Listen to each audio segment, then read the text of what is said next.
Well, all good things have to come to an end at some point. After just being over the moon after watching the Demon Slayer movie and finishing up the To Be Hero X anime, I was bound to watch something that would just knock me down back to reality.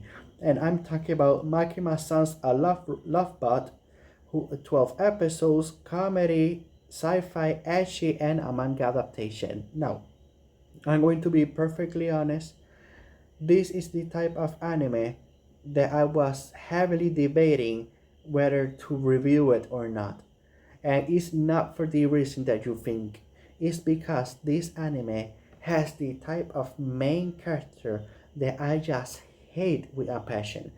I hate so fierce that before I started this channel, when I was watching my anime or reading manga just for the love of it, when a main character like this would appear, I would drop it in an instant. I don't care if the comedy, the action, or the world building, or what have you is good. This type of main character is a huge red flag for me that I will not compromise on. But starting this channel, I thought, hey, this at least reviewing this anime give me a chance to explain to you, the viewers, the type of main character that I just hate. And let me just start the review proper now. Now we have our main character Eita, who is a robotics nerd, and another main character Makina, who is super popular. Everybody in school loves her, and Eita thinking, oh, they live in completely different worlds and they're not going to interact with one another. But fate have other ideas. When Makina suddenly shows up in front of his door, injured, and revealing that she's an android, and Eita being a robotics nerd, she thinks, okay, I don't have any choice. I need his help to fix me up, and he managed to fix her. And later, she reveals that she's not any android. She is actually android designed for sex and to manipulating man to her will, getting information, infiltrate, and just sex a means to an end. That's just what she was designed. So she decide, hey, you fix me up, let me repay you, and by having sex with you. And my boy, even though she was literally offering herself up in a silver platter, he refuses. And look, this is stupid in so many levels because she is a sex robot. She cannot get pregnant. You don't have to worry about responsibilities for the future. You can just simply have sex with her and that be over with. But no, he refuses and screams and run over the room trying to avoid her. And later on, because the way she got her injuries is because her house exploded and she doesn't has a new place to stay. Should she decide, okay, I need a new place to stay, will you let me live here with you? He refuses. He just wants her to leave. But do you know what she does? She threatens him with sex. She literally says, let me stay at your place, if not I'm going to have sex with you. And our boy is just wimping in the floor saying, okay, great, let you stay, just simply don't have sex with me. And I was just so angry. If it wasn't for this channel, I would drop this anime at that exact moment, because who gets threatened with sex?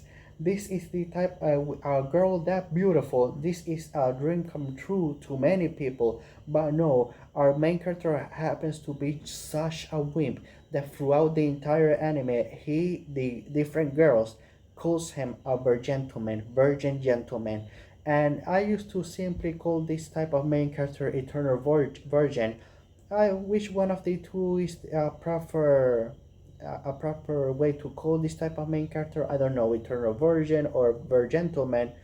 It's up to you to decide, but still, this type of main character I just hate because they have multiple women. Well, not this one, but in other anime or manga, you have this type of main character that have multiple women, whether it be in real life scenario or being isekai in another world, and they have the option to have a harem.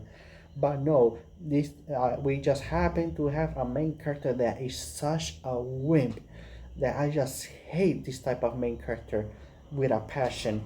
So now you know which type of main character I just simply hate. So let me just continue on with the rest of the review.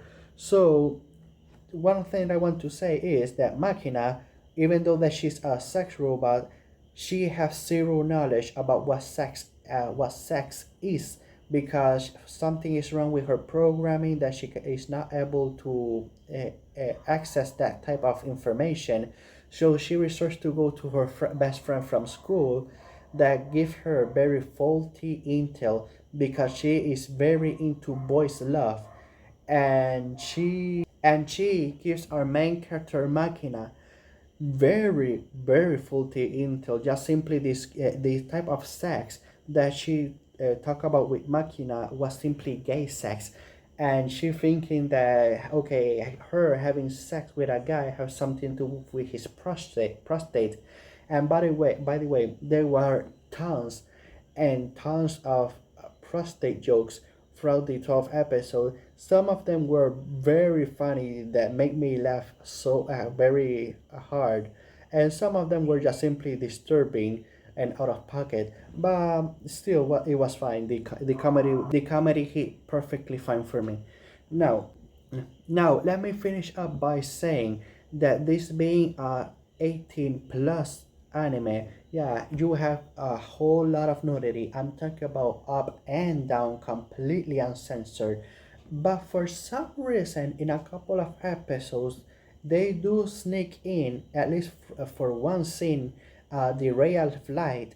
And my personal theory is that just like in the South Park movie that came out years back, where they have a certain amount of swear words, and they literally said like the just one swear word less for to avoid to becoming an adult rated movie.